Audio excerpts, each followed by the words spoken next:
आपण आलोय प्राथमिक आरोग्य केंद्रांतर्गत उपकेंद्र रोहिणी येथील अंगणवाडी क्रमांक 1 येथील नियमित लसीकरणासाठी।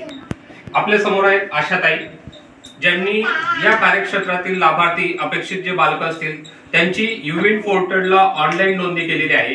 त्याच्यानंतर त्या पोर्टलच्या अनुषंगाने आलेले आहेत आपल्याकडे सिस्टर, ज्यांना आपण एएनएम म्हणतो, त्या आता लसीकरणासाठी आलेल्या आहेत। लसीकरणासाठी वॅक्सिन कॅरियर आणलेला आहे। वॅक्सिन कॅरियर बरोबर इतर अत्यावश्यक साहित्य इथे आणलेले आहे आणि आपल्याकडे दिसत आहेत लाभार्थी आणि एएनसी मदर। आपण आजच्या नियमित सत्रामध्ये अपेक्षित लाभार्थ्यांना 0 ते 6 वर्षाच्या आतील बालकांना नियमित लसीकरणासाठी जो डोस त्यांचा असेल ड्यू डोस नुसार आपण त्यांना लसीकरण करणार आहोत आणि एएनसी मातांना टीटी आणि तत्सम ज्या टॅबलेट आयएफए असतील किंवा टॅबलेट कॅल्शियम असतील ते करणार आहोत आणि त्यांचं क्लिनिकली एएनसी चेकअप करणार आहोत। त्यासाठी अत्यावश्यक साहित्यासह आपण इथे उपस्थित आहोत आणि त्याच्या अनुषंगाने आजचं लसीकरण इथे संपन्न होणार आहे। धन्यवाद।